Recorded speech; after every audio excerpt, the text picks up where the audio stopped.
Hi everyone! I decided to start answering some of these questions via YouTube, and I will take the audio and put it up into the Muay podcast. That way it can reach more people and hopefully help some people along the way. Today we're going to talk about why you shouldn't choose Muay Thai as a career path. And for those watching on video, I know I'm looking off to the side here because I'm looking at my notes. I have made an Instagram post about this recently, and whenever I make Instagram posts, there's only so much I can put into the post itself and also the caption that I feel like I do need to go more in depth sometimes, explaining some things. Let's get into it. Why you shouldn't choose Muay Thai as a career path, right? Being a professional fighter, a lot of people who are not in Muay Thai, they think of people who are always in the spotlight, maybe with blood running down their face, right? And for people who are in the sport, many amateur fighters, they have a goal of eventually becoming a professional fighter. Especially for countries like the US, where a lot of people have very, very long amateur careers, becoming a professional fighter feels like the next step up, right? Like a mission accomplished kind of thing. And being a professional fighter, yes, you are in the spotlight sometimes, and yes, a lot of us get like awesome sponsorship deals because we have a name for ourselves, or we have like a huge platform to showcase our training and our fights and all that stuff.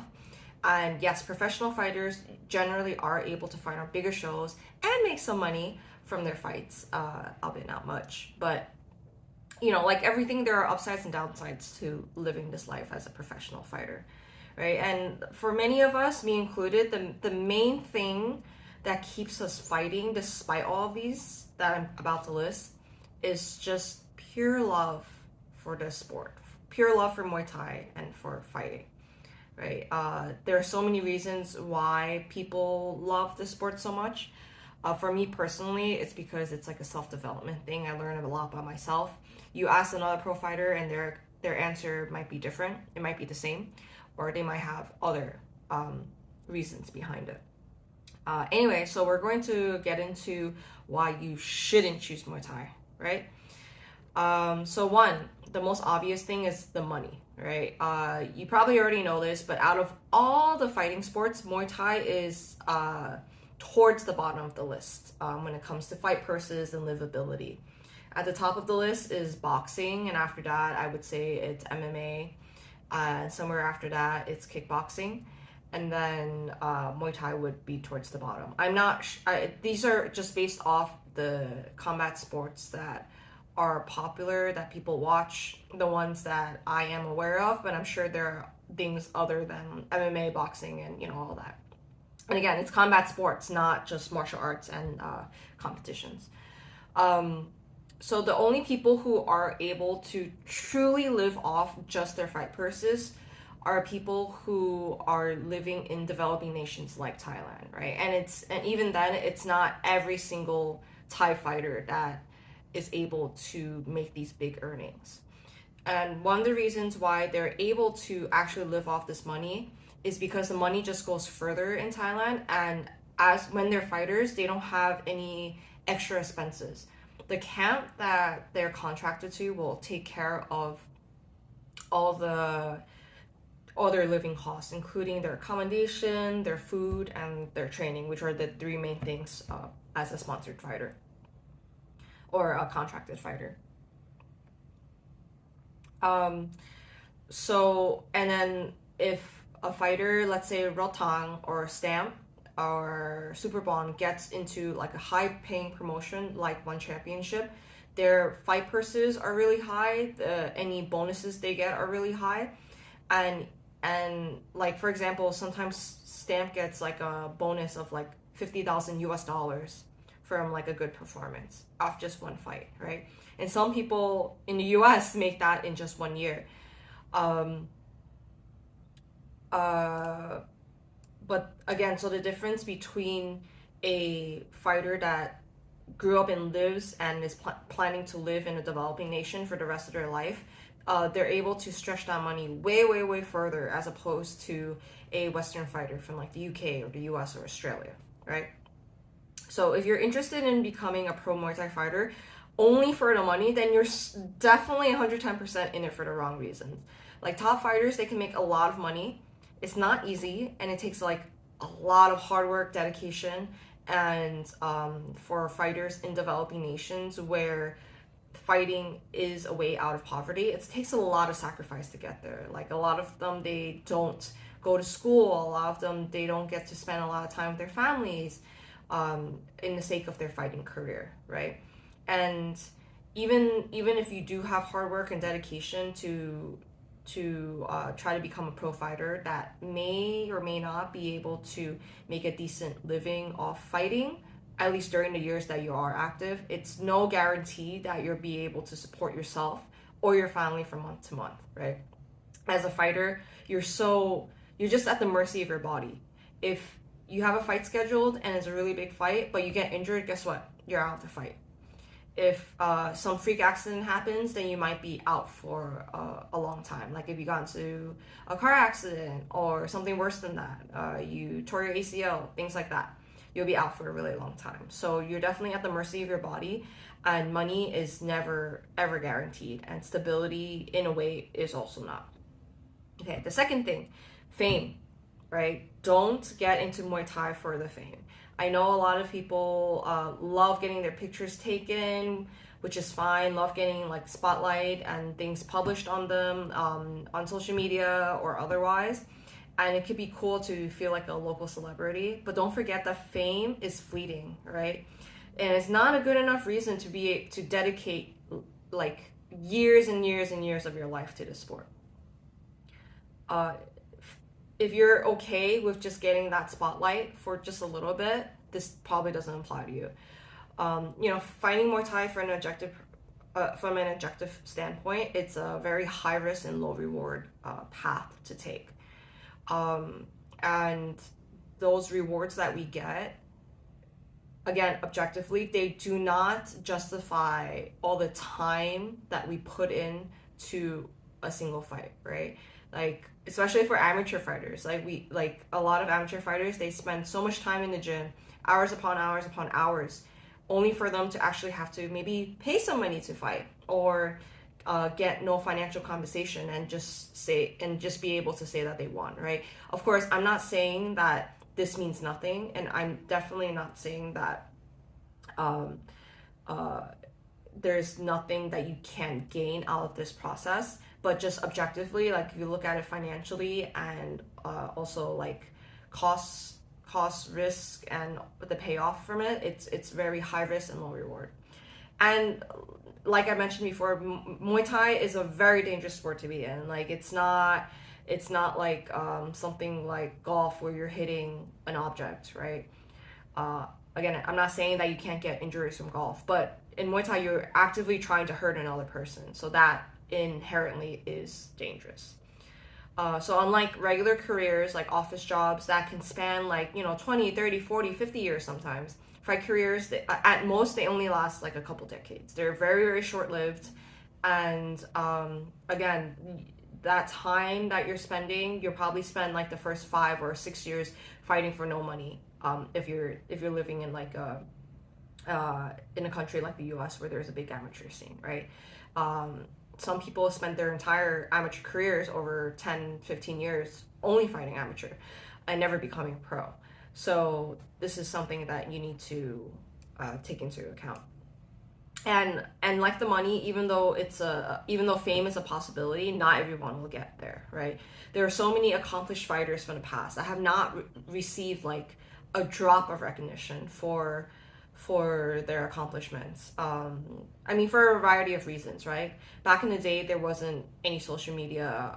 Maybe the technology and the coverage wasn't there. Or in the case of like a lot of women fighters, there was just a general lack of public interest towards the female fight scene. Okay, on to the next reason why not to choose Muay Thai as a career. There's a lot of pressure from others sometimes, and this is something that a lot of kids who grew up training may feel. So if you're getting pressure from others and this is your main reason to choose Muay Thai as a career path, um, as someone who was pressured for other things in their life, it's not it's not, you're not going to be intrinsically motivated to be able to go through everything that it takes, right? You might go through the motions, but if your heart's not in it, it's not in it. You need to make a decision that's based on your own desires and your own passions. If you don't know where it is yet, that's okay. And if you're just fighting while you figure it out, that's completely fine too. But to jump in, years and years of your life choosing something that you completely don't want to do, or something that there's something else that you'd rather do, it's a common issue that especially a lot of younger people face. Make sure that whatever choices you make in fighting in your life, it's things that you want to do. It's your body, it's your health, it's your well-being. If you keep fighting or choose Muay Thai for the sake of other people, you only feel resentment down the road. Resentment for either your parents or your friends and family who expected you to go a certain way, and even maybe resentment for yourself for not putting yourself first. The next reason, probably one of the most important ones, is choosing Muay Thai as a career path to escape your problems, right? And I know right now it's probably rattling a lot of people because me at one point in my life, it definitely felt like if I didn't choose to fight, then I would have all these issues that would resurface that I had no idea how to deal with, right? So using fighting and coping as a way to deal with problems is not uncommon. And yes, in the right amounts, it can be very healthy to deal with stress and various mental health issues. Um, but again, it's a coping mechanism, but it's not a crutch. Right? The issue comes when you're using Muay Thai as a crutch.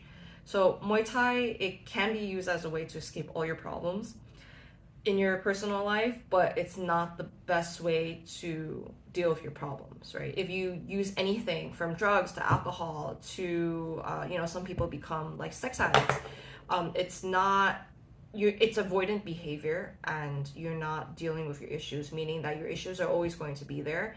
And Muay Thai, it's nothing but a band-aid, right? So you might feel like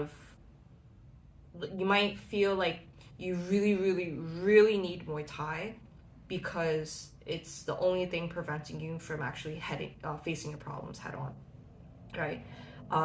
This is not a decision that's based in logic or passion or commitment, and this is not to judge anyone, but it's definitely just something to think about, right?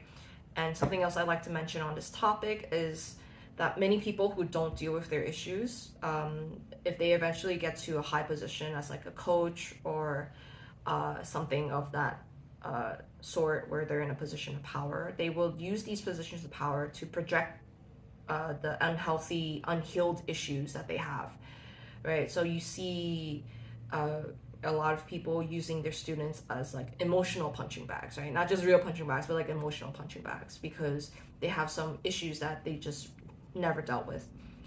If Muay Thai was really the cure-all for all problem, right? Just think about how many people you know and think about all the people in the Muay Thai community, right?